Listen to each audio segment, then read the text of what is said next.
Hey everyone, this is Carrie Stevens, and I am here to conquer the Shout It Out Loudcast. That's right, Tom and Zeus are in big trouble. Bend over, boys. Carrie's taking over. Oh boy, here we go.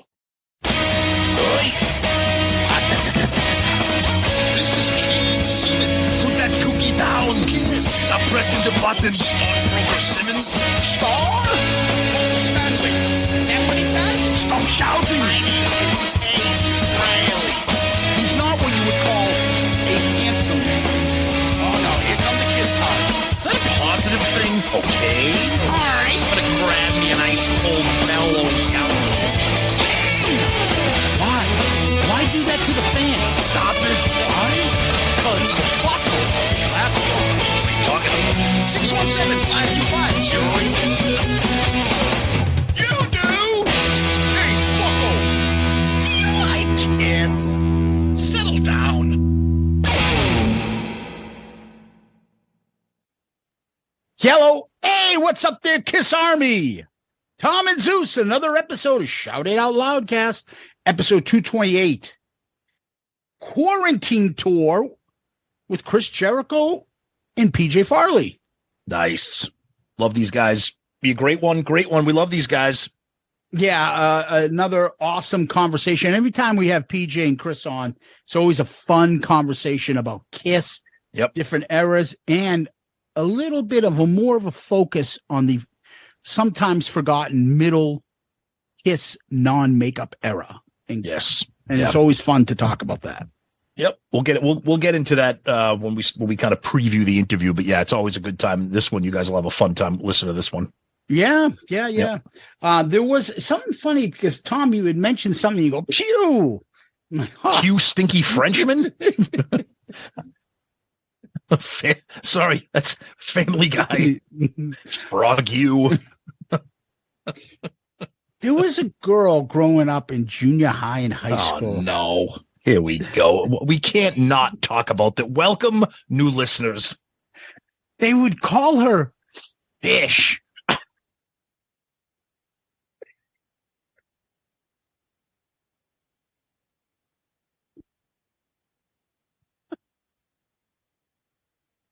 It was a little bit on the unattractive heavy side. People were just, what do you think that the comic is? She smelled like fish.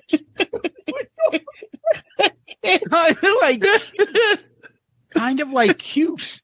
And they would go, like having a good day and hanging out with her friends, and he would walk by and go, ew, fish. Oh, God. I can't. We're freaking 30 seconds into the episode, and we're talking about this. It was more in junior high. Like in high school, I didn't see her that much, but I remember in junior high picking on her. I felt bad because I knew the family. No, you didn't. I did. But I mean, maybe I slipped out once or twice for me, but people would just be like, oh, fucking barracuda and like any kind of like seafood. They'd be like, oh, smells like fucking fried clams or something. But the main name was Fish. I can't. What are we doing? Walking the halls and we need Jeff new T-shirt. You Fish. That's the new shirt. Oh. Fish. You know what? I will say, I like your neighborhood nicknames because they're all like King, Cukes, Fish. They're all just one word, one syllable. I've got to remember if there was more, but honestly, I remember she was like kind of a family friend there, and like I knew the older brother and stuff, like, and she was like, I kind of like ignored it because I didn't want to pick on her and then have to run into her parents. But yeah, they would call her Fish. This is a Kiss podcast, so why? What did this have to do with anything? But we were kind of talking about something. Jericho and PJ are probably thrilled they came on this episode. They're going to be like sharing this and retweeting it. I mean, who the fuck are these idiots you guys were talking to? Fish. Ugh. Oh, sorry. We're not fucking Johnny Serious Kiss podcast. By the way, that's a new Kiss podcast. It's called Johnny Serious. I've always done that, the Johnny whatever. And it's usually Johnny Cool Balls. And but yeah, fucking Johnny Serious Kiss Talk. Oh. Wait, now that's another great t-shirt. Be like, shout out Loudcast on the back. I'd rather be listening to Johnny Serious. Yeah. Johnny Serious Kiss discussions. Oh, they used to tune down at this level at this point, but that fuck it. God, it's exhausting. It's exhausting running a Kiss podcast. It is. It is. The personalities that we're all involved in, the listeners are fucking, most of them are hilarious, but then they're. Yeah, but that's why I love the fact that we could sit in front of a microphone once a week and just blast it all. Yeah, and there was somebody, I think, a couple weeks back that someone wrote something to us, and we forgot to bring that up. Yeah, somebody wrote, "What a terrible podcast!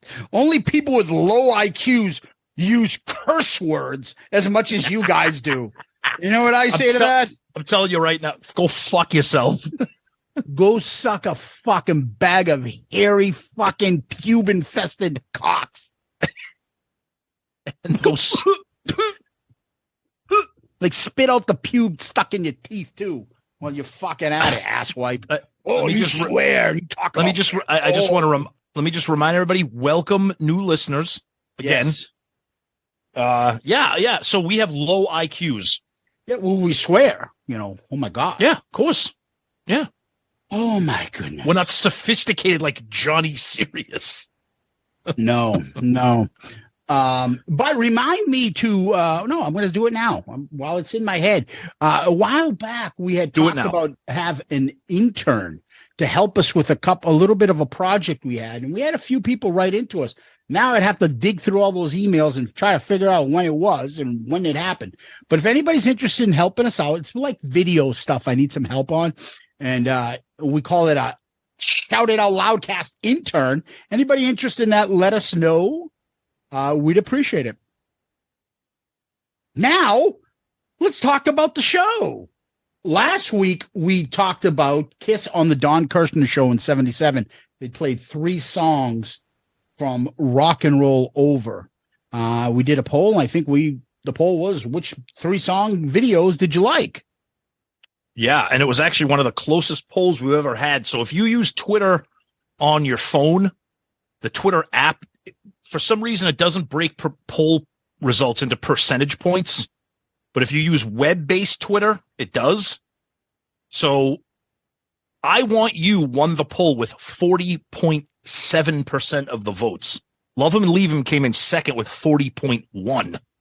And then Hard Luck Woman came in last at 19. So pretty much a tie vote there for I Want You and Love 'Em, Leave 'Em. I don't know, whatever. I know you guys love that song, but give me a break. The video, the performance of Love 'Em, Leave 'Em, just 10,000 times better. Yeah, and people were making a comment about, like, somebody had wrote to us too, like, why didn't you play the clips? The clips of the songs. It's a video. It's not fucking live performance. How am I playing the clip of a video? Yeah. It's playing the actual song on the album. There's no need for that. Yeah. And speaking of the video, a couple people brought up a good point that we did not bring up last week, and that is the recording of the videos were recorded during the Rock and Roll Over rehearsals, which coincidentally was in our neck of the woods up at Camp Curtis Guild in Reading, Massachusetts, which is also funny because growing up, driving to my aunt's house who lived in Reading, Massachusetts, we used to drive by Camp Curtis Guild all the time. And Bill LaCoin, a Massachusetts guy, the connections there with getting some places in the area to rehearse when they were in this area. So yeah, that we were remiss in talking about the location of the performance videos. Everybody really loved the Love 'Em, Leave 'Em just because of the kick of the what we talked about, Gene and going crazy. Egghog says, I hate the song Hard Luck Woman, but I had to vote for it because that last reveal of Ace grinding on Paul always makes me laugh. Paul trying to look tough with his ooh face. while getting a rocket ride from Uncle Ace. Beautiful. Oh, God. Yeah, you guys are the best. Yeah, a lot of people like this episode. I like when we talk about like these classic clips here. Matt Murphy. This was a fun episode. Bizarre to think back to the before times we didn't have access to all this. Yeah, it's true. Now everything is just YouTube or right away. Glenn Barth, as an 11-year-old, this was the hype and glory before the land of hype and glory. I remember looking in the TV guide as soon as we got to see who was on Rock Concert, even for reruns. Appointment TV before VCRs. That is very true. Yes. Oh, and our friend Amber from the UK, Amber Fiber Magic Queen, just started listening in. Good to hear that your shit is normal, Zeus, and welcome new listeners. We love Amber. So that's some Twitter stuff. All right. Over on the Book of Face, Jason Warden, another great episode. Not sure how I feel about the show being less than an hour. I know. I think it's one of our shortest episodes we've ever done. We're just, we're going along with what it comes out to be. We're not planning it. We don't stretch things out, and we don't shrink things to a detriment of the show. It is what it is. It's organic. Yeah, it just happens. I mean, that was the episode. It just ended and we were just like, that's it. Our new listener, Jesse Akachia, who I bet I'm probably butchering your name, Jesse. I apologize. Listening to the episode, had to let you guys know about the info about this, and he's the one I think that told us, Tom. I also caught the Cancun episodes. You guys are my neck of the woods, Zeus. I'm from Arlington, and Tom, my dad is from Medford. Nice. Wow. That being said, the videos were shot at the Camp Curtis Guild National Guard Armory in Reading, from November 15th to 21st, 1976. The show was broadcast May 28th. And as we talked about it, sometimes they don't know what the next single is going to be. So they put only I Want You, really, Hard Luck Woman, and Love 'Em, Leave 'Em. They probably had no idea what they were going to release, or that they were going to release Calling Dr. Love as the next single. So right. Yep. John Whiteman. I remember how awesome it was seeing the Love 'Em and Leave 'Em video when Extreme Close-Up came out. I started working at a factory shortly after that. I worked nights and bonded quickly with a fellow hardcore Kiss tard. There were a set of metal stairs that were used to cross a conveyor belt, and we spent nights blaring the song and doing our best Gene's run up and down the stairs. Good times. Now that's awesome. Cool, right? That's awesome. Yeah. Yes. Over on Loudcasters, Cameron Holiday. I've always enjoyed these performances, but the fact that they're not live remind me of Midnight Special Soul Train era clips where the artists would just mime their tunes to a backing track in front of a studio audience. If you listen to the commentary in Kissology Volume 1, Gene and Paul both state that this was done similar to the live promo clips where they were used to show the fans what most recent material, especially when they weren't touring overseas. I do think I Want You is a great opener, but I think Mr. Speed or Take Me would have fared better for Paul. To Z's point about having more single-friendly songs be the ones performed, if they were really looking for singles to showcase all three singles individually, why not do Baby Driver for Pete, a song that was never known on the radio? The inclusion of a Hard Luck Woman is strictly based on Beth. That's 100% right. And Gene's performance on Love and Leave 'Em is that of a madman. You're so accurate with him finally coming alive as the demon character. Another great analysis as always, fellas. Now on to So It Goes segment. Our buddy Josh Brown. She knows the humor we all share, guys. She loves us, though. The sodas are great. He's the one that won the sodas, the Gene Simmons sodas. Gene's Destroyer Cycle Circus costume will always be my favorite, best costume of any member ever. Sorry, guys. Facts are facts. The chest plate and the spiked shoulder pads literally make the guy look like he stepped out of Mad Max. The performance do suffer for not being live, but to me, it's reminiscent of the old Beatles performance clips. It's still a piece of history that not many people talk about, except for Love 'Em. Gene steals the show, no question. Still the band trying to prove themselves as being the over-the-top band that your parents were scared of. Mm-hmm. Great job, Josh. Yep. Over on Instagram, Peter75. Holy shit. I remember trying to convince people Kiss were cool as they agreed until that Ace Paul thing. Old Harley rule, never put 4 balls on 2 wheels. Same goes for guitar. Love the show. Got to take a shit in a box. Talk to you later. What the fuck? Over on our YouTube page. Mr. Antonio 2005. Everything Kiss touched in 76 and 77 turned to gold. Thank you to Extreme Close-Up for introducing me to these 3 epic videos. Love 'em and Leave 'em was absolute killer. Yes, indeed.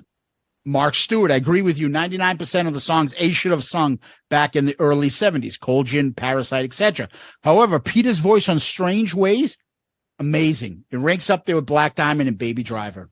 Thanis Akron, fucking amazing time of the band. You definitely described it perfectly. Nice. Thank you. Patrick says, Ace will never be on your show after this episode. Hilariously relentless. But show some respect for Don Kirschner. He was great for rock and roll. He wasn't a bozo. Okay. I'll end it with Montreal Voots. Okay. Holy Kiss-tards, guys. Less than 50 minutes and still an awesome episode. These 3 videos show how well managed Kiss was in 77. At a time that you alluded on the show where the raw sound and the look of the first 3 LPs have now evolved into the over-the-top showmanship that dominated the rock music concert scene at the time. Bill Aucoin getting them on the Kirschner show made young new music fans of that era whose only exposure to Kiss until then was their pictures in Cream, Hit Parade or 16, or listen to schoolmates talking about seeing them live or salivating and lining up for tickets to their next concert. Each video purposely showcased a different member of the band so that the pre-Kiss-tard fan, male and female, were able now to see a sexy frontman, a raspy Rod Stewartish ballad by the drummer, and a coup de grace, demonic, high-energy monster shaking his arms, face, and bass while pointing to the viewer with his tongue out.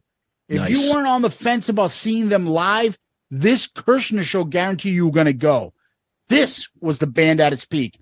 Thanks for the laugh, boys. Nice. Well said. And that's why we love fucking Costa. He's awesome and always on point. Yep. Tom, back to you, buddy. All right, let's bang out a couple emails here. Eric Schwink. Interesting discussion about the choice of songs picked for the Don Kirschner show. Rock and Roll Over only has one big hit with Calling Dr. Love, but it's a very deep album. Outside of See You in Your Dreams, all the songs are pretty strong. Hell, you could put Mr. Speed, Love 'Em, Leave 'Em, Baby Driver, and Take Me On Alive too.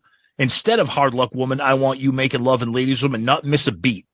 So I could see why it would be hard to narrow down the 3 songs to feature on the show. Keep up the strong work, men. We got a great one here from our buddy Alex A.J. White.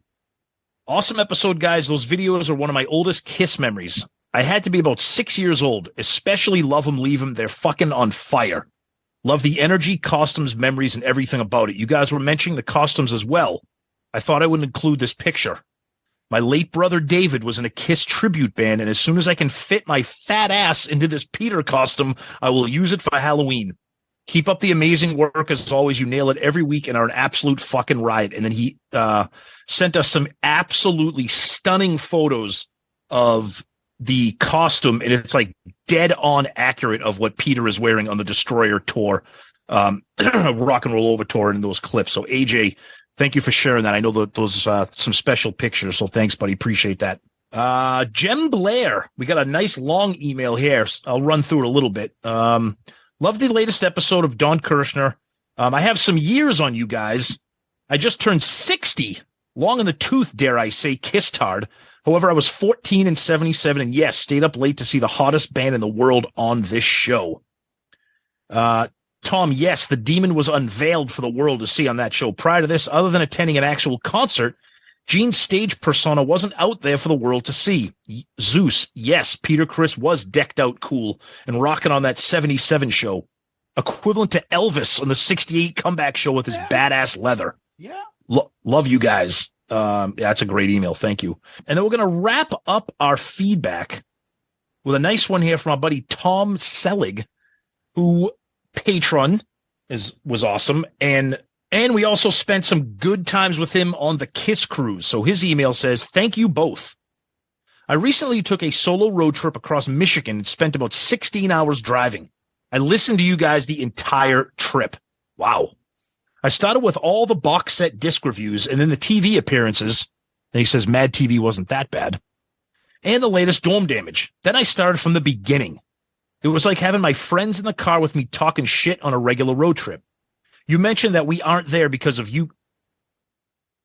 You mentioned that we aren't there because of you guys, but there for the topic of Kiss. I have to say you are wrong. Ooh. It is both of you that we tune into here, whether it's Dorm Damage, ARC, or Shout It Out Loudcast. I could relate to every story, even though I'm 5 or 6 years older. The experiences are the same. First Kiss exposures, the smell of those trading cards, friends that have moved on, new friends gained, the horror story of my Tiger Stadium ticket experience, the Cincinnati redemption in 1996, complete with hookers and shady cab drivers. I am truly glad I got to meet you on the cruise last year. I sincerely hope we cross paths again and hang out a little bit more. Thanks for the laughs and the car ride with friends. Tom, you are the man. We can't thank you enough for just being a fan, a listener, a patron. We had a blast hanging out with you and meeting you on the cruise, and that email is just exactly what we want people to get out of this show. So thank you, Tom. And for that, my friend, you are the comment of the week. Good answer. Good answer. I like the way you think. I'm going to be watching you. Tom, you are the man. Thank you, brother. Really appreciate that. And Tom is a Patreon member, and it's time to give a shout out to our Patreon family. And like a broken record, Tom, we have a new Patreon member. Love it. Yeah. And that is Tim Coffey, who's the newest member, became a member of the a Catman tier. And I don't know if he's related to Paul Coffey of the Edmonton Oilers. But Tim, thank you so much for joining, and thank you for your membership in Patreon. And we know you're going to love it. And we know that the people on Patreon right now do love it. It's a family-like atmosphere. We have our own little page with message boards there. They have impact on the show. They get involved. They also help us with the album review crew pick. There's merchandise that we give them. Every once in a while, we'll do some giveaways to them. We do video chats. Take a look, guys. You want to be part of the show and help out and see that the show continues to grow. Help us out. Go and join Patreon. And you can find out more about it if you go to our awesome new website. Right on the landing page, there's an app. There's a button. Just click right there. Patreon brings you right there. And find out all about how you can help and support the show. If you're not, you can also check out the app, Patreon, or go to patreon.com and search for us as creator. Put in Shout Out Loudcast. You'll find us. And then if you can, contribute to the show. It's a big help to us. We really appreciate it. And we can't thank the people that are involved with Patreon enough. Our growth is really tied to the contributions and help of Patreon. And if you want to help us out, best way to do it, join Patreon. Absolutely. You guys rock. Thank you so much. Special shout out this time to Tim Coffey. Thank you so much for joining the family. We appreciate it. And to everybody else, you guys rock. This month we got ARC coming up for Zeus. And then in the month of July, people, it's back to the Patreon pick. So stay tuned. Yeah, let's go. You guys are hitting it out of the park here. Woo! Yeah. All right, Tom, let's move on. What's going on in Kiss world? Well, the tour is still rolling along. Nothing really breaking news there. But something kind of exciting that we kind of heard some whispers about while we were in Vegas for Gene Simmons was the launch of the Gene Simmons auction website, which is really cool because we were talking about that when we were there. They had the silent auction there with some, amazing stuff from his collection. And they've decided to create a website where everybody can participate in that. So we did share the link on our social media, and it should be live soon. So that's kind of cool. This is one of those things. I know we always like to tease Gene about certain things, but if you're not interested, don't go to the website. But I still think it's cool that he's opened it up to the public and not making it exclusive to the people that pay for these weekend experiences. So I thought that was kind of neat. Yeah. Kiss is continuing their touring. They're still over in Europe. Yep. And that's really it. Every once in a while I'll hear a comment about they added a new show here and there. They added one new show, I think, too. Yeah, so apparently it's at Crandon International Raceway in Crandon, Wisconsin on September 1st. Some, Potawatomi tribe and casinos. I mean, there's another date they just added. Okay, good for them, I guess. Just what the fuck? It's just it's getting really hard to defend them, and I mean, it's just like you make this announcement, and then every fucking week you're adding new shows. Like, what is it here? I mean, it's I don't know, whatever. But yeah, another thing just to bring up, it's not really news, but just kind of some chatter that I'm seeing on a lot of the Facebook groups, including ours. People are wondering what's going on with the next Off the Soundboard. There hasn't been an announcement lately. I know. They kind of spread things out with merch. They did the Alive 3 anniversary, and that was a big deal with the picture disc and the colored vinyl and all that stuff. So people are wondering what's going on because they've been pretty consistent with putting these out, every quarter. And we haven't heard anything since Hopewell Junction. So we'll see what's next. I don't know, but that's about it. Kind of quiet in Kiss world.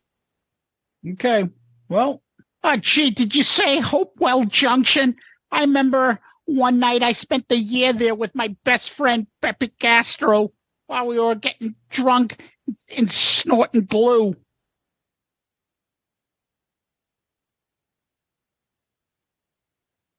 All right, well, we're back, and I had to try to explain to Ace that no one is getting quarantined again. That we're talking about the band Kuarantine. Guys, I don't think I could stay locked inside Lara. She keeps making me try on different socks. I got to get out of the house. I told him it's the band Kuarantine. It's safe to go outside again. Plus, I don't think there's any virus you can catch, Ace, that's going to affect you. Well, when I was talking to my best friend, Pepe Castro, we were trying to figure out what's going on, but what are you going to do? All right, well, Tom, enough about Ace. The guys from Kuarantine are back. Our friends PJ Farley and Chris Jericho. They are the Kiss band with guitarist Joe McGinness. And I'm going to try it. Charlie Parra de Riego and Kent Slucher on drums. We were privileged to see them play when we were at Creatures Fest, and they fucking blew the roof off, kicked ass. Chris is a staple on our show now, and so is PJ's become a good friend as well. We just saw them in Vegas at the Gene event, and they've got a couple shows coming up, guys, and they wanted to come on our show to talk about it because they know the Kiss fans like the Shout It Out Loudcast podcast, Tom. That's right. That's right. So, you guys, we get into their tour, the quarantine, good stuff. We talk about some Vegas stuff. So, you guys will have a good time. PJ and Chris are awesome. Without further ado, Kuarantine. Well, we got two of the guys here from Kuarantine. We got our buddy Jericho. He's holding up his I don't know what doll that is. It's terrifying. It's the Paul Stanley animalized. Oh, it's the Paul Stanley animalized doll. Dude, that's just all hair. That's terrible. That looks like a voodoo doll or something. Well, let's face it. Paul pretty much. Oh my God, that's fantastic. Yeah, and the other voice, the other voice you're hearing is the great PJ Farley. The guys from Fozzy / Kuarantine are here to talk shit. And why is plenty of it? Why is PJ great and I'm just Jericho? Well, because people here we go again, Tom. There we go. I'm sorry. Because people already know Jericho. Are we continuing this argument? But I'm supposed to. I thought he called him great. He didn't even give me any superlative whatsoever. Like you Jericho standard. You need a regular Chris. What's up, guys? Great, good man. Great. We're just hanging out, doing the press tour for the massive quarantine tour, the Quarant tour that we're doing in June. 28th and 29th in Pittsburgh, 30th in Columbus, and July 1st in Franklin, Ohio, just outside of Dayton. Of course, the greatest non-makeup tribute Kiss band in the world today. Yes. Kuarantine. So it's actually the last time we played was the Jericho Cruise. Before that was at Creatures Fest when we saw you guys. Yep. But this is like our first little mini tour, little mini run here. So tell us why a tour, why such a small tour, and why in this particular part of the United States? Have you seen either one of our schedules? Yes. No, I know. You guys are taking a break with Fozzy and all that stuff. So, I mean, is that part of the reason you're on a pause right now for Fozzy, right? Yeah.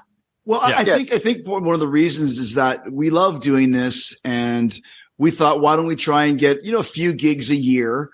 And it's not just PJ and I's schedule. I mean, you got to keep in mind that Kent Slucher, our drummer, is the drummer for Luke Bryan. Yep. And right. Luke Bryan is playing pretty much stadiums all year round. So his schedule is very busy. And it's not even just the shows, it's the rehearsals. Like I was just in Vegas. He was right across the street at the Bridgestone Arena rehearsing, and it's like an all day thing. So this is different level arena rock that those guys are doing. So we kind of have to keep his schedule in mind whenever we do anything. And then it kind of just worked out that all of us were free and able to do some shows. And as far as why we're doing them where we are, I think PJ would probably answer that since he's our manager, tour manager, booking agent, and press agent. Let me talk to my lawyer first. Okay, can I answer this question? Okay, so the real answer is, it just magically happened. A friend of ours, our buddy Nick, out in that Ohio Valley area, has been reaching out to me for quite some time about booking a show, and then he's like, "I might go get another one or another two added on to it," and then we had pretty much this window that we're playing. That was it. That was the only time we all had to play. And we've somehow squeezed 3 dates into it. And the stars aligned, and 3 great clubs, luckily. I mean, I've been to all of them. Chris and I have been to, 2 of them. I've been to all 3.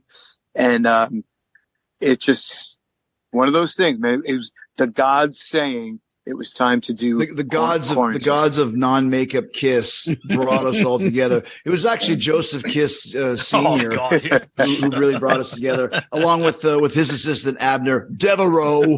I mean, listen, we know what we're dealing with here. It's a party rock band playing fairly obscure Kiss tunes from the 80s. Fairly obscure. Our demographic is quite small, but like Columbus and Pittsburgh and Dayton, Ohio, which is where Franklin is, JD Legends.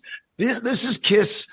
The Kiss most popular areas. This is the Kiss country. So I think that's another reason why, to me, it made sense. I think if we're doing like Los Angeles or Texas or something like that, but these places, as far as I know, I think they might have even recorded a live 3 in some of these cities, Columbus, Ohio, and that sort of a thing.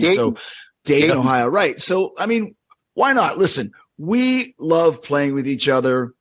I think the whole concept of Kuarantine started. There's no assholes in this band, unlike your podcast, Tom. Whoa. I wasn't accusing you of being an asshole. It's me again. We're starting this up again. Thanks a lot. That's all right. There you go. Go ahead.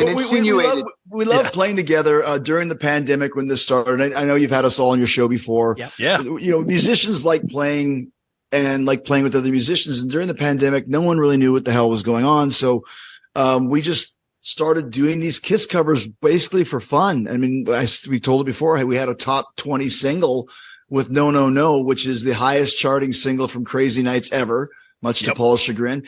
And I hadn't even met Joe McGinness yet, our guitar player. So this was really conceived during the lockdown. And as a result, we thought, let's take one of the few positives from that era and continue going. Why not? We still love playing. We're still going to release another single. We now have 2 top 20 singles. Silver Spoon went 20 as well, 22 or 21 or something. So it's just fun for us to do. And it's a great hang. It gives us a chance to see our friends and play some really fun music. Yeah. Spotify has the Heart of Chrome, No, No, No, Silver Spoon, Love's a Deadly Weapon. So that's That's not fairly obscure. That's obscure. That's deep. So, but obviously when you guys are performing, like when you did at Creatures Fest, you dip into like all other non-makeup stuff, obviously not just that. But on this tour, this quick hit tour, anything new? Is there a new single coming, like a new recording or anything? I know you guys have been busy with Fozzy and the cruise and everything. Is there anything like a formal single that you might be coming out with? So I know you can't really tell us exactly here what it might be, but go ahead, Peach. We do have something pretty much just about finished. Okay. Whether we play it or not is to be discussed. But yeah, it basically PJ's being nice. They're finished theirs. I haven't sang anything on it yet because A, I'm super busy. B, I as you guys know, I had the vocal injury last year where I bruised my larynx. That's right. And yes. so I'm just getting back to where I can sing those notes because, as we know, both Paul and Gene sing very high in the 80s. Like Gene as well. Like I've really gotten a lot of respect now for Gene Simmons as a player and as a singer in the 80s from delving into some of these songs. So I couldn't really record anything. So now I'm getting to the point where I can. So we do have the next song picked. We started with a Gene, then we did a Paul, then we did a Gene, then we did a Paul. So that tells you what we're going to do. And it's Little Caesar by Eric Carr. No, it's not. That'd be nice. That'd be nice. Shoehorn. So yeah, we have a Gene song ready to go. We're not telling anybody what it is yet, but it's not hard to figure out which one it's going to be with the pattern that we go back and forth as far as who sang it. Is it going to be dance? Is it going to be dance all over your face? It's actually a good call, but it's not that one. It's not that one. And the thing is, what we'll do is we'll do the same thing we did before. We'll release it to radio. Now, when you get into rock radio, there's modern rock, which is where Fozzy lives. That's where your Shinedown and Five Finger Death Punch and, Hailstorm and Foo Fighters, whatever, or live in that world. There's also a whole other world of secondary markets, your Sioux City, Iowa, and your, Poughkeepsie's and those type of places. They have a chart as well.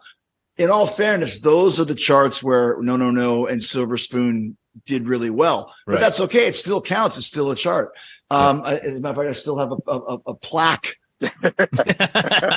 Nice. somewhere amongst all the plaque. Yeah, somewhere amongst all the plaques. But so there's still, it's weird because there's a market for this stuff. Like for example, No, No, No. When we did that, people were like, "Is this Eat 'Em and Smile era David Lee Roth? Like, what is this?" Wow. And because it is really just batshit crazy if you're not a Kiss fan. I mean, you guys know. Yep. This stuff is really weird, right? Love's a Deadly Weapon. There's a part in that song that's kind of a weird backbeat towards the end where it goes back at It's a mistake. It's definitely a mistake that they caught and they worked around. It is. I think they just reversed the beat or whatever it was. Well, anyways, if it was a mistake, it's like we can't recreate it. We just left out. There's a part in Thou Shalt Not that we had to just leave out because it's too hard. These are not easy songs to play. So that's another thing about this band. It's a great rock and roll band because we're not just playing Lick It Up and Heaven's on Fire, which are great tunes. We're playing some of these songs that are very rhythmically weird, shall we say. Totally, yeah. I mean, like you said, No, No, No and Love's a Deadly Weapon. Yikes. That's tough. Yeah. And Thou Shalt Not is easy in the sense of the riff and the the progression and everything, but it's the form that trips you up. It's something as simple as adding another turnaround of the same turnaround. Once, in the beginning of the song, it goes once, then it goes twice, then there's a pause. It's like certain little idiosyncrasies that separate it from a stock rock tune. Now, is this a test for you guys? Hey, we got a chance here. We're going to do three concerts here. And then maybe next year we'll have a little bit of a break in our schedule. We can get together and maybe we hit the Northeast or the West Coast. Is this something that you guys are looking to see if you can fit in the future so that Kuarantine will kind of be your side gig? You can do it every once in a while. I mean, I think it's definitely going to have to be the side piece, if you will. I mean, it's like just, it's, look, we have no idea how the turnouts are going to be, what the reaction is going to be. This is really our first venture into the public format, forum, if you will. We've done Chris's house twice. We've done his cruise twice. We did Creatures Fest, but that was an event. That was a KISS event. That was, it's not like we were just doing a hard ticket club show or something. So this is kind of uncharted waters for us. And so, yeah, in a sense, it's not a test, but it'll be interesting to see how many fucking people really care about 80s KISS tribute bands, and like you said, I think there's never probably going to be a time when we do, a 2-week tour and all this other stuff. But I think a 3-show weekend in the right area could be a lot of fun. And I think it could really work. I mean, Fozzy, we're not KISS, but we're getting pretty fucking big at this point, where it's tour buses and there's places are pretty packed and all that sort of thing. I think it's going to be fun to kind of just take it back down to basics and get in a van or whatever PJ's booked. I'll usually take a helicopter. At least I think that's what he's booked before. But I think it really boils down to just having a good time and having some fun with it. And we loved playing Creatures Fest. I wish there was another one of those this year. So do we. How much fun that was. And doing the uncensored animalized raps verbatim. I can't do those outside of a KISS world because someone will film that and I'll get canceled the next day. So I got to be careful with that. But man, I think KISS always talks about having fun and loving rock and roll and just playing, having a good time with your friends, and what they talk about. And that's kind of what this is, because Kent's got a gig. Joe's got a great gig. He's got a great full-time gig. Charlie's got, I think, 1 million subscribers on YouTube. He's making some cash. PJ's in so many bands. He's always working. And obviously I have a busy schedule as well. So we're not doing this to get rich. We're doing this to have fun with the boys. Yeah. Play some music that we don't usually get a chance to play. I'm back to the place where I can sing these songs, the way they should be sung. And, it just makes us better musicians, I think. We're talking about playing with Kent. He's just different level. He's a Nashville guy, right? Yeah. And Nashville guys, all those fucking dudes are killer players. They're all head cutters. He's incredible. Yeah. Yeah. So just playing with him, and I see if PJ agrees, it just makes me a better musician, right? Absolutely. Different level. So when you're on the cruise though, and you have to replace him with Joey Casada, does that mean it goes on the opposite level? Everybody's playing goes down? Look, well, Joey's the one that came up with the most amount of money to play with us. So yeah, he won the auction. He's a buy-on drummer. Yeah, his check was good. No, I mean, I think obviously when Kent couldn't make the cruise, I still want to do it because I don't know how many gigs we're going to have over the course of a year. And I love Joey. He's a great player. And obviously he loves this era of KISS. He did a great job. He's a great singer. We actually even discussed doing a little bit of an Allman Brothers thing and having 2 drummers. Oh shit. Yeah. Which would be really cool. The only problem is these stages we're playing are probably small. I know Jurgles is too small for 2 drum sets, and it's not something you just do without rehearsing. Yeah. It is something that I would consider doing at some point just for the spectacle of it, you know? Yeah. I mean, that's another reason why I love having Charlie in our band, Charlie Parra and Joe McGinness, is that we have 2 shredder guitar players my God, yes. in our band, right? Yeah. Incredible. Bruce Kulick's band is great, but they don't have 2 shredders. It's Bruce and us. We can mess with it a bit. Like Silver Spoon, there's a big jam at the end and trading solos and all that sort of thing. And I just think it gives us a little bit of a different element. Like Bruce, you can't compete with Bruce Kulick's band. I mean, Fitz and Kearns and Zach Throne or whoever they have. Great. Awesome. What we bring to the table is the pompousness of KISS at that time. We bring to the table KISS. We always have bras and panties being thrown on stage. That's, is it a plant? I don't know. Were they plants on the Animalized tour? Because I see that front row and it's the Wolfman and all his buddies. So someone's throwing those fucking things on stage. Who cares? Right. So we've got that element to it and just the fun and it's just, I don't know. It's just a little bit more. It's a show. We're not the musos that Bruce's band is. And obviously Bruce is one of the greatest guitar players of all time. We bring the show business aspect, the fun, almost in a lot of ways, the campiness and cheesiness that KISS always had during that time frame. But the wink, though, when you get it, and we're all, the listeners, the band, we're all in on the joke. We're Yeah. all in on that. And that's what makes it even more fun. It's like reliving the 80s now as an Right. older, not as a young kid anymore, and laughing a little bit with it, but loving the music. It's a lot. Look, we saw you guys at Creatures Fest. I can't tell you guys how much fun we had, like the energy, seeing you guys live and Chris hamming it up there. And we're like, that's our friend up there. And you're going nuts. You got all, like, you didn't tell us like fucking panties are going to go out. You didn't tell us that you were going to do those raps. We had no idea. And then friends of ours that were there, they're like, holy shit. Like, you guys really tore it up because no one knew what they were going to get from you guys. And I feel like if I know you, you got something up your sleeve that something's going to happen at these concerts. They're going to be fucking kick-ass. So people should line up in that area. If you're lucky to be out in the Midwest, fucking check it out, man. Check it out. Well, It'd be good. It's like you said.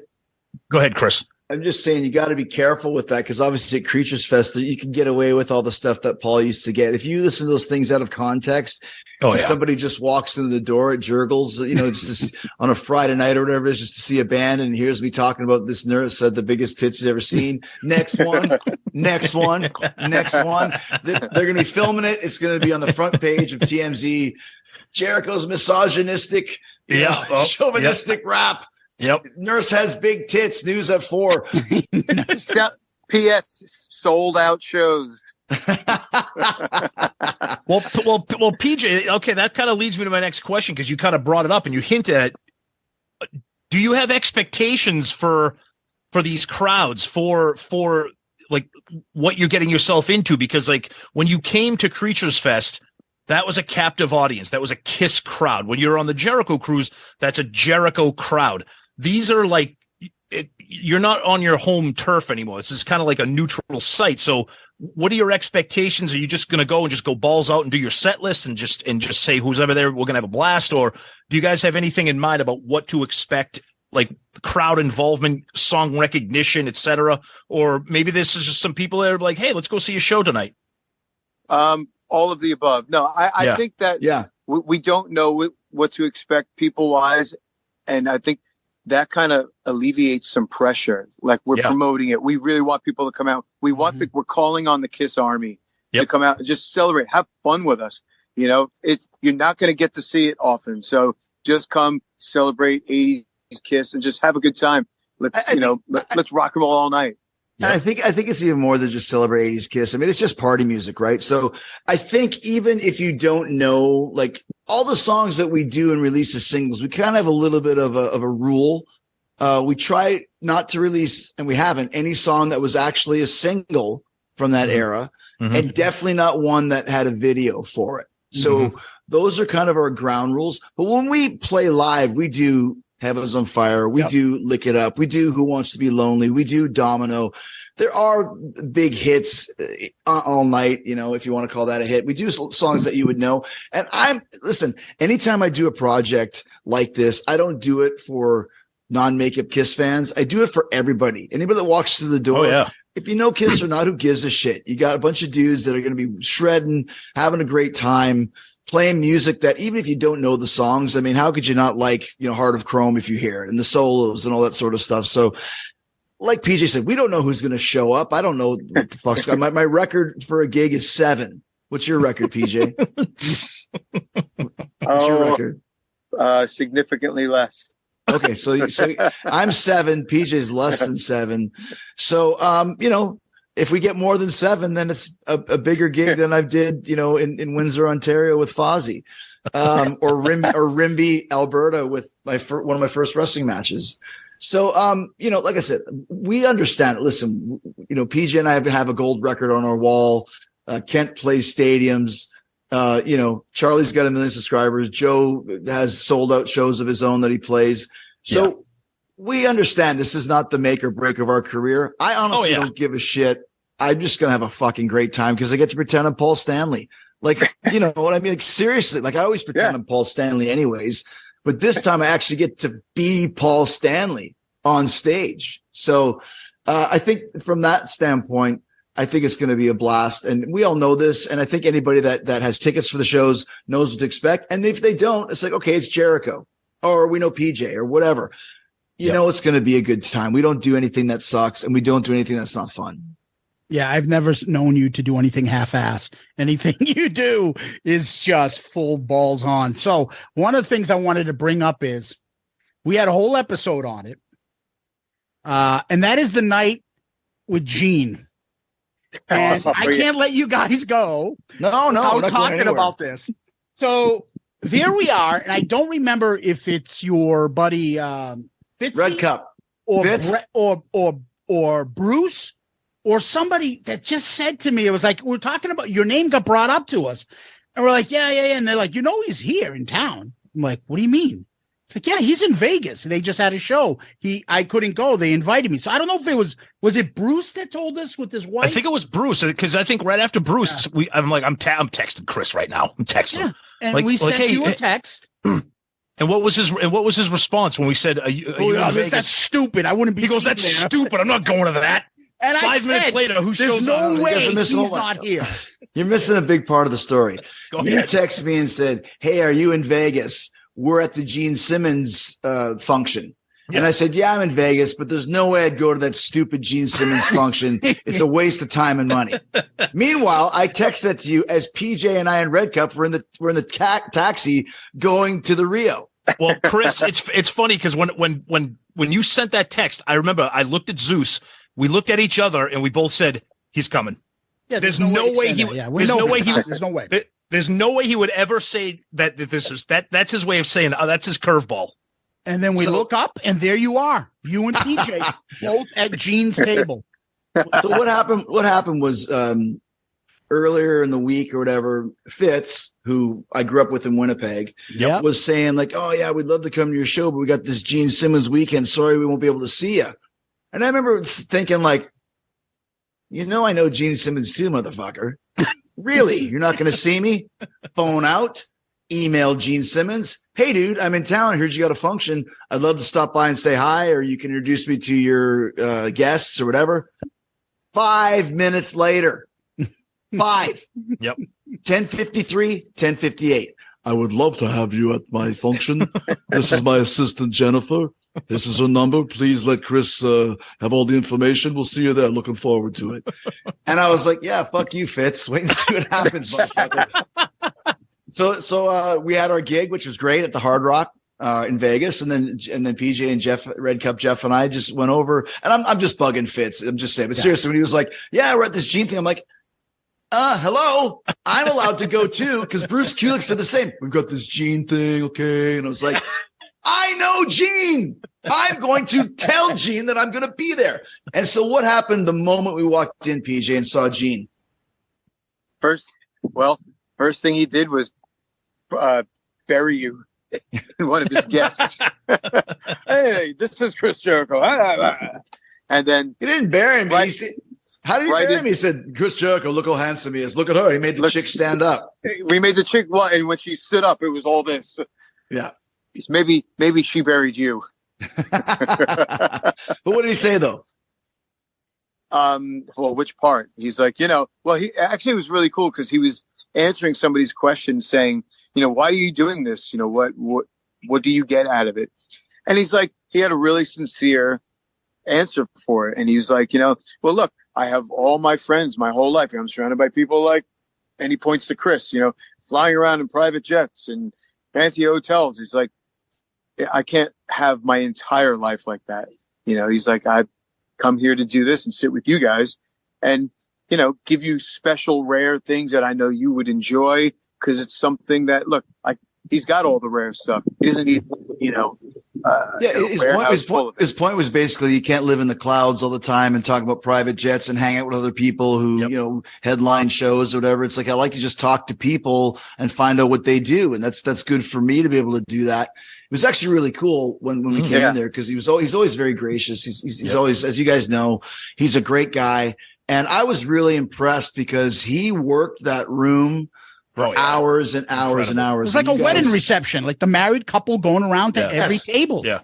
And I just told my wife nights in a row.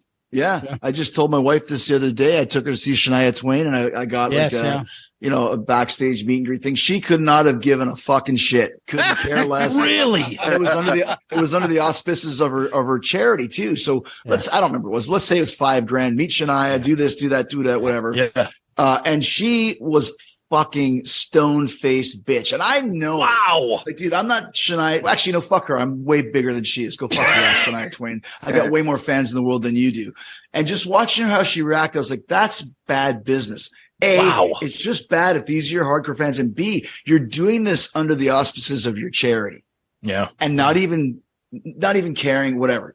That's besides the point. Gene, on the other hand, did it cost you guys like $5,000 or whatever it was to do it? It was a lot. For the two of us. Yeah. It was a lot. It was a lot.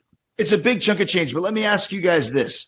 Did you get your money's worth? Be honest. Without a doubt. Without a doubt. Chris. We would have paid more. Having known what the experience was, it was incredible. Well, incredible. Yep. I was so impressed with how he talked to everybody in 15 minutes with every person and all the stuff that you got. And just like, I was like, that's how you do it. Yeah. People bag on Gene. He always cares about his money or whatever. He's got the best line. If I work at if you want to buy a Lamborghini and you complain how much it costs, don't buy the Lamborghini. He knows it costs money, but he gave you your money's worth. I don't have a problem with that.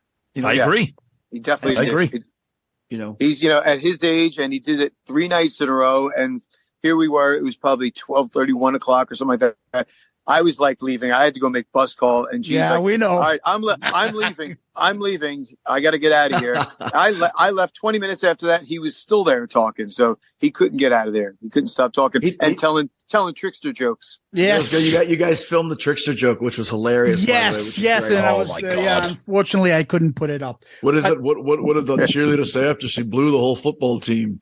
And he drinks a thing of water, and he goes, "Thank you very much." As the water, I love you guys. He goes, I love you guys. I love you guys.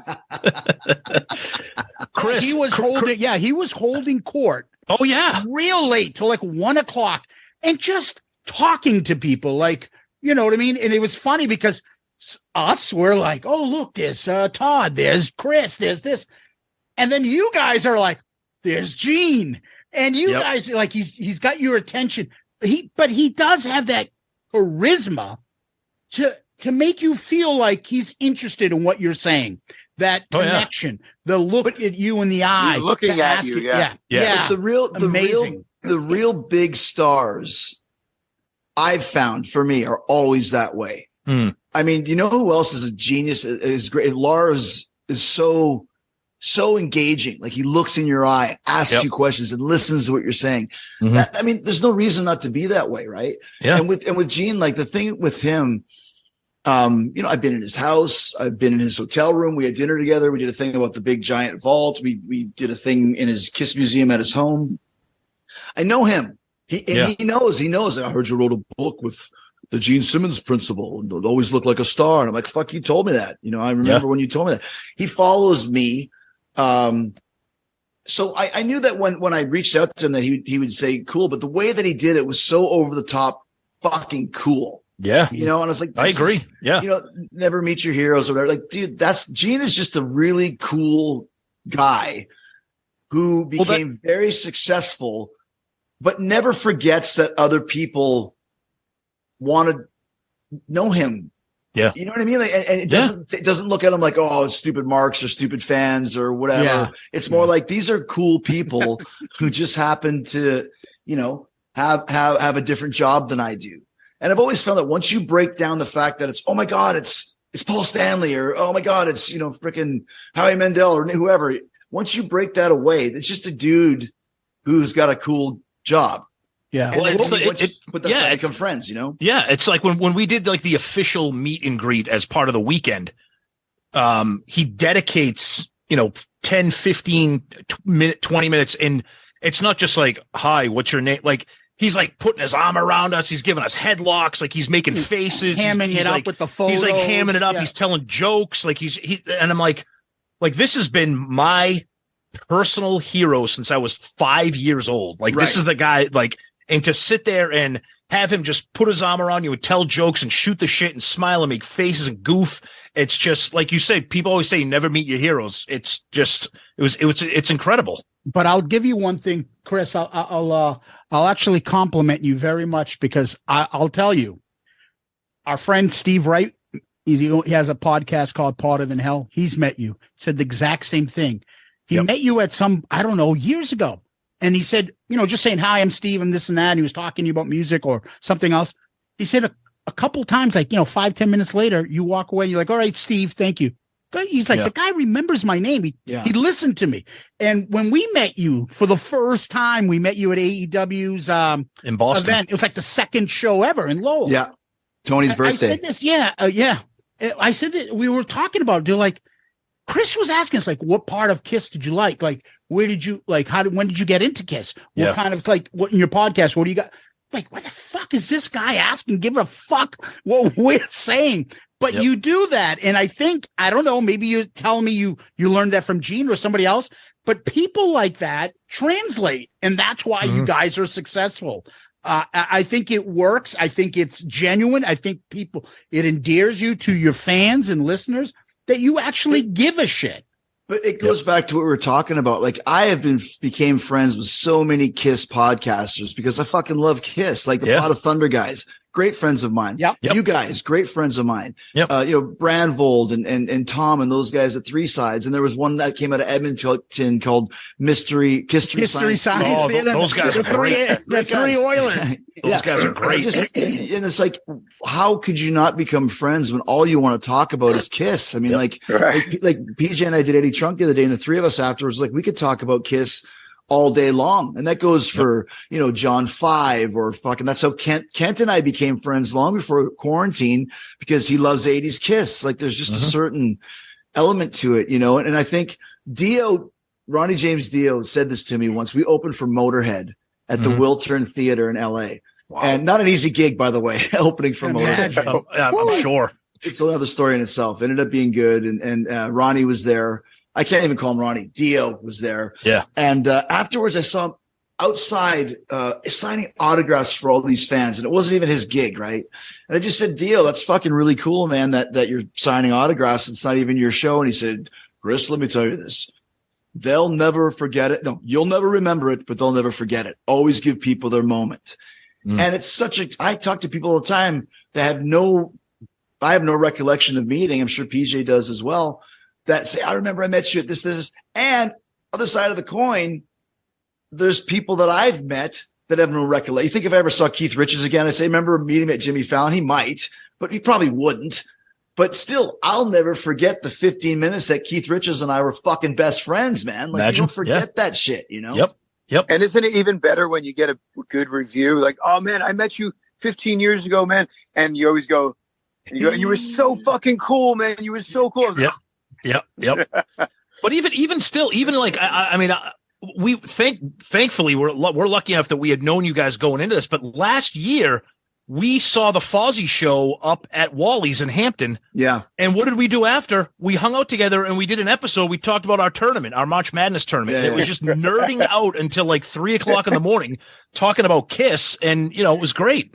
But see, who else have you guys got to talk to? Bruce Kulick. He's part of your universe now. Yep. Charlie Benanti and the four of us are on a group text. Yeah. That's right. That's what a band like Kiss, like, did you ever think when you started this that someday we'll do a show with Chris Jericho, PJ Farley, and fucking Charlie Benanti about Godfather versus Goodfellas? Exactly. No, you're 100%. Right? Zeus and I, we say that all the time. It's true. We just had Russell Peters on, the Canadian comedian. I saw. I haven't heard that one. I saw him. Yeah. So we had Russell on. I mean, we were like, all right, Russell, thanks. He's like, why? Where are we going? I want to talk more about Kiss. Yeah, when I come back on with you guys, like it's like a safe is one space. of those things. Like, and people have their careers and any type of entertainment. Like, they want that release because they don't have all those Kiss buddies sometimes, but they want to geek out about Kiss, and it works. People are really like, it's something about Kiss that it's very different. There's a childhood element to it. There's a uniqueness to it. I've always said that Kiss fans, Star Wars fans, and wrestling fans are all very similar. I echo that every time. They will support everything. They will also complain about everything. Yeah, exactly. Yes. Fucking bitch fest. The worst. Chris, let me ask you. Let me ask you. Talking about Gene, is Gene? I'm sure he's aware, but have you talked to him about the Kuarantine project with Gene at all? Yes, we have. As a matter of fact, every single one I've sent to the guys. I sent No to Gene. Okay. Who gave it a smile and a thumbs up. Okay. PJ is going to tell you what Paul said about it. Oh God. Sorry, bad Van Halen. No way. Yeah. Bad Van Halen. Almighty. Why? Oh. Then we send him Heart of Chrome. Loves it. It's the best. Okay. Then we do Love's a Deadly Weapon. I didn't send them one to Paul. I sent them to Gene. Same thing. And then when we did Silver Spoon, Paul was super complimentary of it, wasn't he, PJ? He actually gave us more than an emoji or something. They actually wrote, like, you guys sound great. Guitar sounds great, or vocal sounds great. It was actually a really complimentary piece. We actually used it as a quote for when the single was out to get, nice. Paul Stanley says. Right? Nice. Well, so it's far, a fucking awesome song. The only thing I'm wondering is, I thought that Paul would probably, because Paul, if it's past like what he doesn't want to talk about, he doesn't talk about it. So I'm surprised that he liked Silver Spoon, because that era he doesn't promote it all. He doesn't promote it, but dude, I've talked to him so many times about 80s Kiss. He knows where I stand. He's been on Talk is Jericho. We did a Revenge review. I know we did the solo albums. I know we did Kiss Alive, but even just the first time, he's been on Talk is Jericho, I think 5 times. He loves that era. It's just that they don't promote that era, so he doesn't quite talk about it. But if you mention Desmond Child, he always talks about Desmond Child. Yeah. I love Desmond. Desmond's great, whatever. Like, if you say, like, You Make Me Rock Hard's not awesome, he'd be like, what do you mean? It's fucking totally awesome. I'd be like, yeah, it's totally awesome, Paul. Like, he loves that era and appreciates it. I just think there might be a little bit of still a little bit of a, not animosity, but a little bit of a glitch for him thinking about that era, because it was Paul running the ship, and it was Paul keeping the fucking lights on. It was Paul. Yeah. Even when we go back and listen to the Gene stuff, I like it much better now than I did then. But in the 80s, all I cared about was Paul. Yeah. More specifically, Paul and Desmond Child is like, fuck, this is going to be awesome. I don't even know. I don't have to listen to it. Like, let's put the X in sex. I love it already. I don't even care. I love it. Love it. So what's this? Go ahead, Chris. I'm sorry. Go ahead. Tom, what are you I was just going to say, what are you looking at? Are you looking at us without giving the song titles away? Are you looking at a similar set list as Creatures Fest, like 10, 12, 15 songs, or like, do you have any, do you have a plan for that, obviously, or what you guys are going to be doing? We do. It's pretty much the similar one as Creatures Fest. I think the only song that we ever learned that we didn't really feel was Tears Are Falling. Okay. Kiss can play that and it works. For us playing it, it's very mid tempo, mid level. And I remember halfway through the song singing it, going, I don't like this. I don't like singing it, and I don't think that people really care. It doesn't have the fucking fire that those other ones do. Mm-hmm. We would probably like to add a couple more songs, but just to think, we're not, I did a thing called Metal Allegiance once, where all of these great musicians showed up at NAMM, and we put together a set list. And so we're going to do Murders in the Rue Morgue, and we'll do Crazy Train, and we'll do P-Cells, and we'll do Riff Raff, and blah, blah, blah, blah. And then you get on stage and realize that no one really knows how the song goes. We're going to do Number of the Beast, and it's like, it's not really right. And actually, matter of fact, Charlie Benante and I were like, we're never doing this again. It's because you've got to rehearse. You've got to rehearse to get, they deserve to be played right. Well, and especially for us, we're musicians that we take pride in being in a great rock and roll band. PJ's in 5 of them. This has to be great. So if we're going to delve into a new song, we're going to have rehearsal before. And we've been pretty lucky so far, not lucky, pretty smart so far to do a rehearsal before every show. We can't do that this time because I have Dynamite on a Wednesday. And I think Thursday is the first gig in Pittsburgh, right, PJ? So we don't really have time to rehearse something new. I think we're going to do our best to rehearse the songs that we have to during our VIP sound check, and work on those ones. Cause like I said, these are not easy songs. I know we're going to have to work on Thou Shall Not. I know we're going to have to work on Love's a Deadly Weapon. Those are always sticking points for us, right, Peach? Yeah. You know what? Hey, let's be men about this. We've had, 3 shows already under our belt now, and maybe 2 or 3 rehearsals. I think the band as it is has played together once as the full unit. I mean, you're right. Creatures Fest, right? Yeah. Let's get some muscle memory here already. You're right, because the first Jericho Fest, Charlie wasn't in the band yet, right? Right. The first cruise, that's when we got Charlie because Joe couldn't go. Joe didn't do the cruise. Didn't do the cruise, and then we did the second. Did we do the second Jericho party? Did we do that time? You weren't. Yes. No, You did Creatures Fest next, and that was the only time. And then you did and then you did your cruise with without Joey. Kent. You did it with Joey. Right. Yes. So we've only played together once. and we only had 4 gigs, right? Yeah. Chris, Talk about balls. following up real quick on the Tears of Fallen thing. It's not just you in quarantine that weren't feeling it. I'll tell you right now. I know there was a couple shows that Zeus and I have seen on the end of the road. When Kiss plays it falls flat for me. And I love the song. I love, we're fans of Tommy Thayer. We're not going to get into the whole Ace Tommy thing, but even when Tommy tries to do the solo, it falls flat. I'll tell you what the problem is. They need to play that song the way they played it in 1985. Yeah. Right. It has to go. They play it way too slow. It's the same thing with Kiss Alive. Those songs are better because they play them faster. Yes. Yep. As a matter of fact, the song that we're working on right now, we sped it up, I think about 20.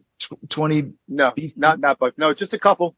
We sped it up a little bit. It's like this needs just a little bit more jump to it. Okay. And it sounds really killer. It's a great tune, okay, but it just needed a little bit more fucking kick. fire, a little bit more kick. So we sped it up a bit, which was a trick that Kiss used in the 80s. Like we've talked about it before. You watch Kiss Animalize Uncensored. Holy fuck. Lick It Up is practically speed metal. I said to Zeus when we were talking about the Poughkeepsie off the soundboard, I told him, I said, I think that's my favorite version of Lick It Up I've ever heard in my life.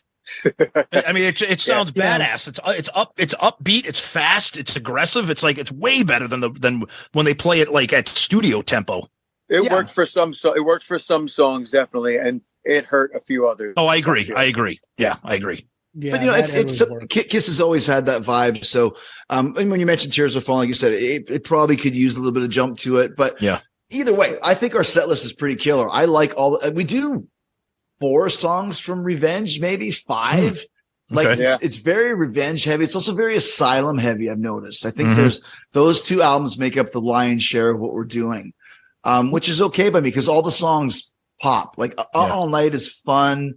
Oh yeah. Just everything that we do just has a good vibe to it, which I think, once again, if you come to the show and don't know any of the songs, you're still going to have your head bobbing. And, I think people know what they're going to get when they come to this gig. It's not freaking a Dream Theater, prog keyboard rock. And it's not, it's not The Weekend. It's fucking balls out rock and roll. There's a lot of screams, a lot of solos. It's a fucking rock and roll party. Oh yeah. All right. So Chris, I got a question. When will the single? A question for you. When will the single be out? Like, will it be out before the concert? So when you play it at the concert, then people will figure it out. That's going to be the single. No, we won't be playing at the concert because we don't have time to rehearse it. Gotcha. Okay. I just have to get in the studio. I just had a pretty long work marathon. So I think maybe in a week or so, I'll look at a time to get in there and do it. We also have another Fozzy single that we're working on too right now. So that's another thing. You don't want to release a Fozzy single and a Quarantine at the same time. So, but it's good to have them both in the can. So when we can release it, we'll be ready. It's time. I think Silver Spoon was, a year and a half ago, maybe. It was a while ago. Really? That long ago? No. Yeah. We did right before Creatures. Yeah. We did the video at Creatures Fest. That's right. Yeah. So about a year ago. So it's time. And like you guys said, this is not a full time. You got to have this. This is a fun thing. We're going to continue to do it forever. No reason not to. We'll keep putting out music. There's so many songs that you can do from this catalog. So many great songs you can do. I can think of probably 20 that I would like to do right now that don't even have videos for them. Maybe 1 or 2 might, but so there's a lot of stuff that we can do. So we're just going to take our time. And when we all have the right time frame, we'll release a song. And when we have the right opening in our schedule, we'll do some gigs as long as people want to see us. Now, a couple of things. One, you also got to remind people now that you're also a leading man actor. Is that correct? Ah, yes. Country Hearts. Tell people about it. It's called Country Hide Your Hearts, and it's about Tito, who's king of the streets. And you're playing Tito? I play Rosa. Okay. It's a forward-thinking movie. Nice. No, I've kind of had a little bit of a role lately in getting offers to do pictures, and this is for like a Hallmark Channel Up TV. It's called Country Hearts, and I play Bones, who is Bones. He's an ex rock star who got addicted to drugs and alcohol, walked away from the business, so now he's opening up a horse breeding farm and trying to guide his young daughters who are trying to make it in country music. So, damn. Drama ensues. Is there going to be? Are you doing the soundtrack for the movie? I'm not, but there's Country Hearts, and then because it's a Hallmark type thing, there's a Country Hearts Christmas. Oh, of course there is. Of course there is. Yeah. So it's fun, man. It's fun to do that sort of stuff, and wrestling is pretty much acting, and so is singing. To be a front man, you got to play a part, you got to play a role on stage, and that role is rock and roll. So it's just kind of a fun addition to my career that I've kind of always had an interest in, and I'll keep doing those as much as I can. And no stopping for wrestling anytime soon? No, there's no reason to. I mean, I still feel great. I'm still contributing at a high level and still, earning my keep, shall we say. Good. So there's really no reason to stop, man. It's the coolest thing is that there's so many projects that are working. I mean, Fozzy's doing so good, as PJ can attest to. So we got a lot of big things coming up with the band. We got our biggest show in Fozzy history in London. On August 25th at the Forum. Awesome. So yeah, man, it's a good time. And that's why I think it's good to do these quarantine gigs now where we all have a hole in our schedule, kind of get that rush from that, and we can continue from there. And you got the Wembley thing coming up too for AEW. Yeah, right? Wembley for AEW. Which is fucking amazing. Good job. Thank you. We've sold more tickets for it already. That's insane. Than Live Aid sold. Wow. That's awesome, dude. And there were some doubters out there, and you fucking you put up and you just shut them all the fuck up. Great job, man. That's awesome. Man. Like I said, it's some good stuff going on. So good. Guys, I got to be in Shout Out Loudcast for the. Oh yeah, and he said the name correctly. He said the name correctly. There you go. I usually say, "Shout it out loud." Oh, yeah. Right. Just shout it out loud. Pod or plus it also annoys Zeus when people call it the Shout It Out Loudcast. The Kiss. The Kiss. Scorpions. I've listened to the Shout It Out Loudcast. Yeah. PJ Farley, Chris Jericho, Kuarantine, Fozzy Trixter, all that stuff. You guys are the best. Thanks. We love having you guys on. We could talk forever.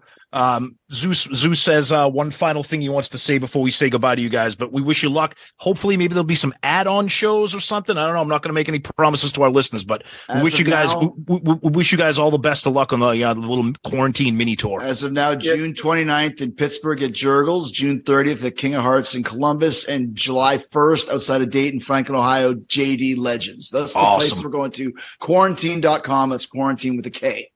Awesome. Good luck, guys. To get in shape for those shows, I'm going to sit out by the pool and do the Paul Stanley workout. You guys are welcome to come join me. Can we watch? Yeah, PJ. If you go swimming, can we have an underwater camera to see you going like this? Awesome. I'll live stream it. Thanks, guys. Guys, good luck. You guys. All right. Tom, Chris, and PJ, once again, always a fun time. Oh, they're a blast. And of course, Chris gets a little bunged up because I identified PJ as great PJ, and I didn't call him great. I'm sorry, Chris.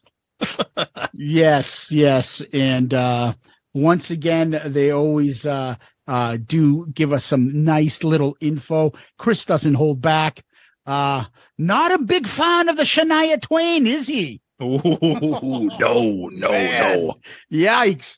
And, going over the Kiss catalog, talking about the songs, how they come up with what they're going to play, and the surprises they probably have in store for everybody. Look, if you're in the Midwest, you can't be a Kiss fan and miss this. You guys have to go.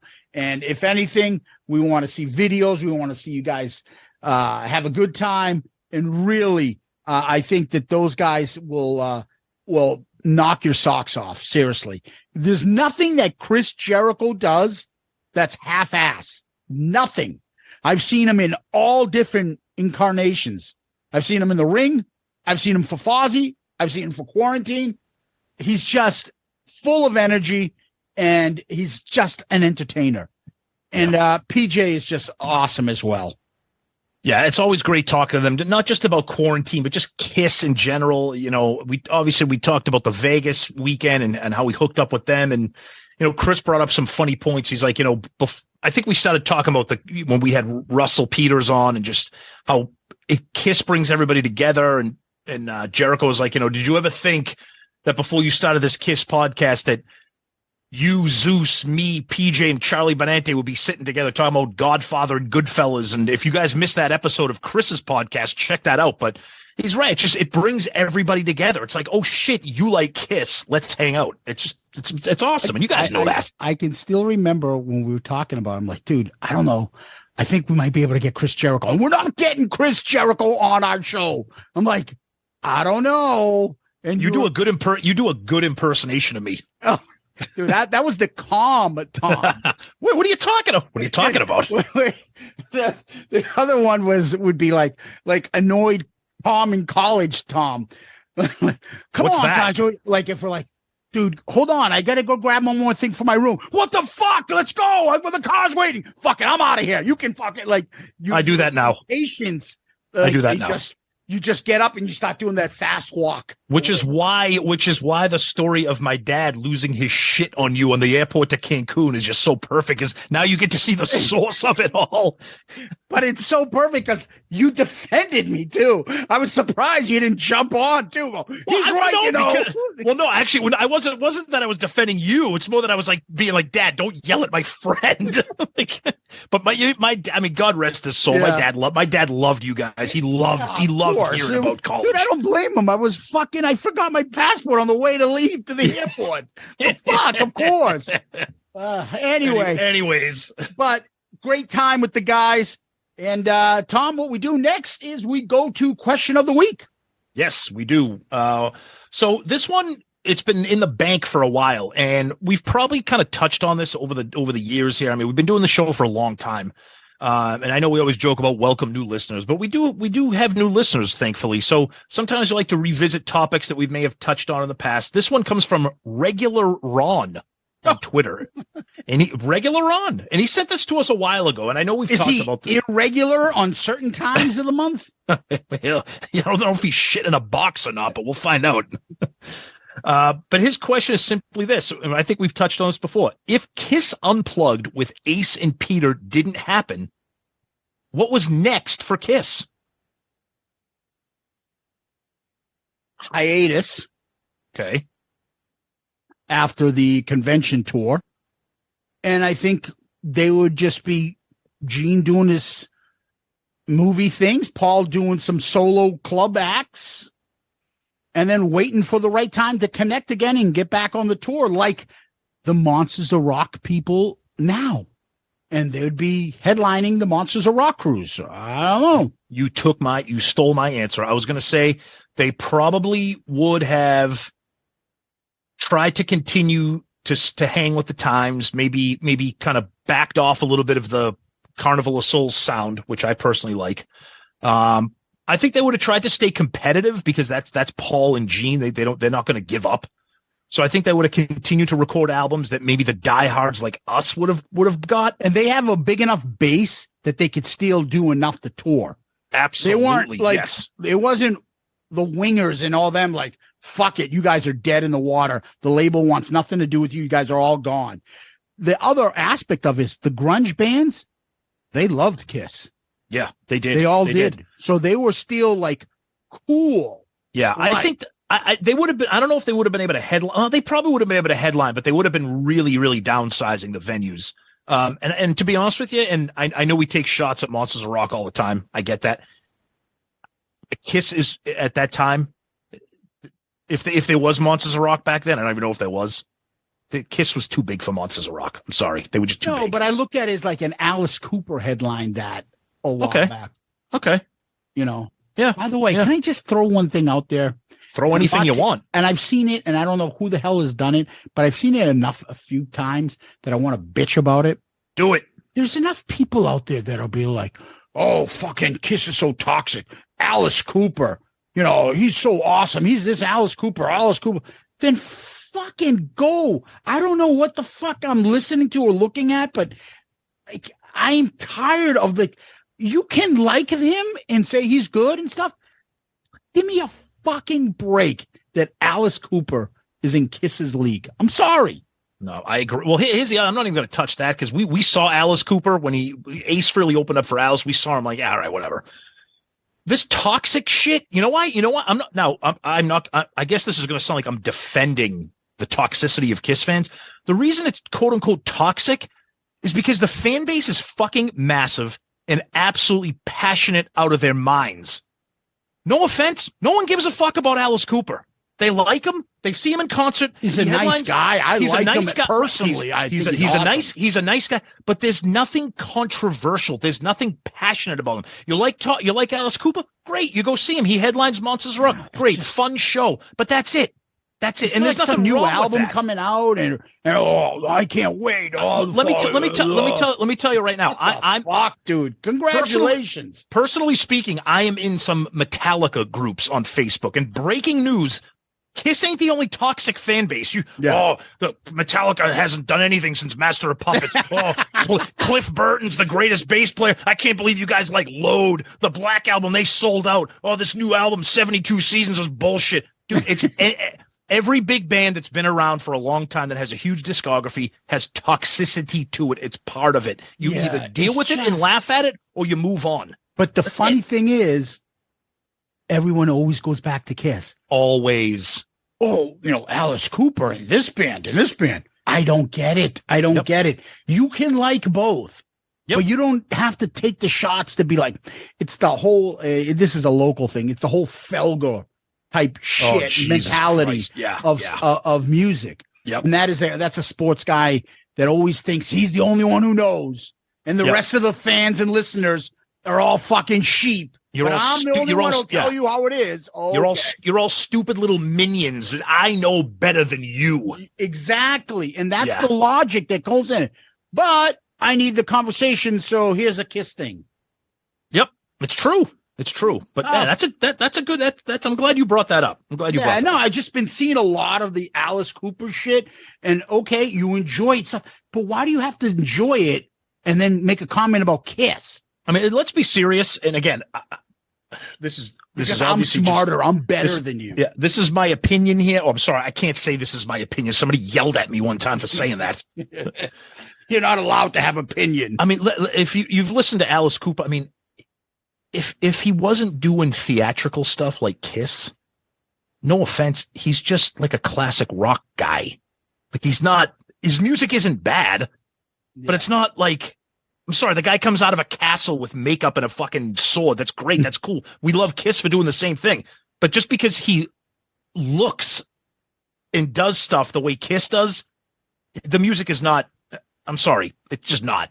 Yeah, it's just there's too much of, I sometimes, I feel like we can shit on Kiss, but nobody else can. And I guess it's a little bit of that. I got defensive because I just see a lot of, and it's not one, it's a lot of people.